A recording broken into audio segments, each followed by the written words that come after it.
The thought process here is very straightforward, right? I think ultimately, like, if you look at, credit, right, in India, whatever said and done, ultimately we're serving only 10% of the population today with whatever is going on. That's just not good enough. Fundamentally, like, I think all traditional lenders today have more or less aped what, has worked in Western countries and implied that, and, done the same thing in India, hoping that that kind of works. Fundamentally, that doesn't work in India because ultimately, like, 9% of India is not eligible for loans, coming in from them, because most banks give out loans of, minimum 1 lakh rupees in ticket size, because their processing costs itself are high, right? Like 3 4 thousand bucks, 2,500 rupees, whatever is the cost of processing a loan, right? Which makes most of India ineligible because they require and they're eligible for only a loan of, say, 10,000 rupees, 15,000 rupees, because they're a poor country from that perspective, right?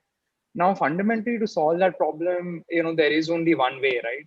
You have to go digital, because it's not so much about just going digital for the sake of being digital, right? Fundamentally, you have to reduce the cost of processing a loan, right? Like, that's the goal. The only way that that seems to be possible is to go digital. We're seeing great initiatives by the government coming up with eKYC, UPI, things like that, right? Ultimately, it's lowering the cost of transactions happening, which ultimately make digital lending. And I'm not saying that it's going to be digital lenders who are going to come out and do this. An SBI can do this, HDFC can do this, everybody can do this, right? Ultimately, it's just using technology to lower the cost of basically processing a loan and doing the loan, right? So that's the first layer, I would say, right? Now, the second entire layer is, a layer which Mr. Sachindra Nath actually touched upon, which I completely agree. I think, lending is something which is very, very unique, right? Where you have to actually understand the end borrower very, very closely before you actually transfer money to them, right? And that's where I feel like verticalized lending is going to be very, very powerful. Like, as an example, like over the next 10 years, you know, I have a very strong feeling that I feel like people like Zomato, Swiggy are going to be, the best lenders to restaurants, right? Probably the best sellers to e-commerce merchants are going to be people like Amazon and Flipkart, right? Fundamentally, because they control the top of the funnel, like in terms of what orders are going to them. And second, they also control the money coming in from customers to these restaurants or these merchants. So they have control over the money also coming in, right? They can provide them with growth capital. They know how much these guys are going to be doing. They have all of the data, right?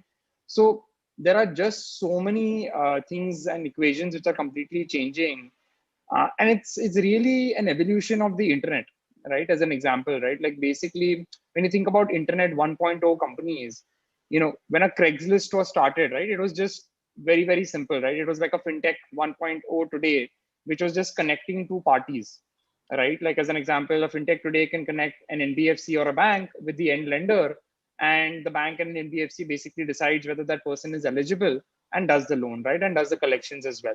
So that's a version of Craigslist where you connect two parties but don't have any control over the user experience. Obviously, Internet 2.0 was something like an Amazon, right, where they did connect two parties but they took complete control of the user experience. And that's what's happening a lot with fintechs nowadays. They're taking larger control over the underwriting, collections, user experience, and even coming up with products which are unique, which traditional lenders may or may not support because of past technologies, right? So that's an interesting space. I think the third integration and evolution is going to be the most powerful in digital lending, is going to be when platforms like a Razorpay, like a Flipkart, like an Zomato, Swiggy, Uber, Ola, all of these guys, right, potentially end up becoming neobanks and start lending. And they don't start lending to random customers, right? Not like I just go out and start branches. They will lend to their merchants or they will lend to their customers, and the reason that they will lend is only so that they can increase the transactions happening on their platform, right? If a Zomato has to make sure that they service, like, if a pizza place is there on Zomato, right? And they have to do more than 300 pizzas in a night, and they have to make them to serve the demand, they have to have more capacity. And today they are not getting any lenders to basically get working capital to expand from 300 pizzas a night to, say, 1,000 pizzas a night. So if Zomato has to justify their valuation, Zomato has to provide them with growth infrastructure, right? Which necessarily may not even be capital, by the way. It may be even a space. It may be even be just pure instruments that they provide to them, and they'll buy them at scale from, like, suppliers, basically, right? And not only will they provide them with growth infrastructure, but they'll provide them with very, very efficient growth infrastructure, right? So the whole lending game, I would say, right, fundamentally is going to be very, very different over the next decade than it has been over the last, 20, 30 years. Very nice, sir. Very nice, sir. And sir, I think you have covered. Sir, you are also promoter of this Farm Easy. Mhm. Farm Easy, sir, how it is functioning? So you can suggest our the entrepreneurs who are listening to you. You have floated this company. I think they are doing very well. What is your experience, sir, for these companies which you have floated, sir? I mean, fundamentally, I've always tried to create like category defining companies, right? Like the reason to build PharmEasy in the end of the day was trying to, again, the problem there was very, simple, right? Ultimately, people are not getting access to affordable healthcare, right? Obviously, the crisis that we're all going through in the country today,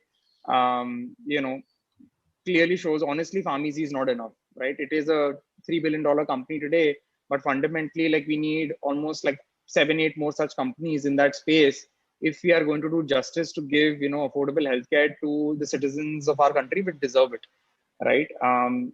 That was the really main target over there, right? Now, when I think about my motivations to basically start even Apollo Invest, it's basically financial inclusion, right? I'm not a banker. The interest was really not to make NIMS or interest or anything like that, right? The fundamental goal is I want to create a platform which enables anybody to start lending in 48 hours, right? Because that's the only way that we're going to be achieving financial inclusion, right? Fundamentally, like if we are able to achieve financial inclusion, that's going to, like Mr. Rajat also said, is going to basically increase the GDP of the country, and we're going to be progressing in the right direction, right? If you are not able to provide formal access to credit to 90% of India, you cannot expect a country to basically go in the right direction, right? And the thought process, the DNA, everything which is required basically to do this has to be fundamentally different from what has been happening over the last 2, 3 decades right now.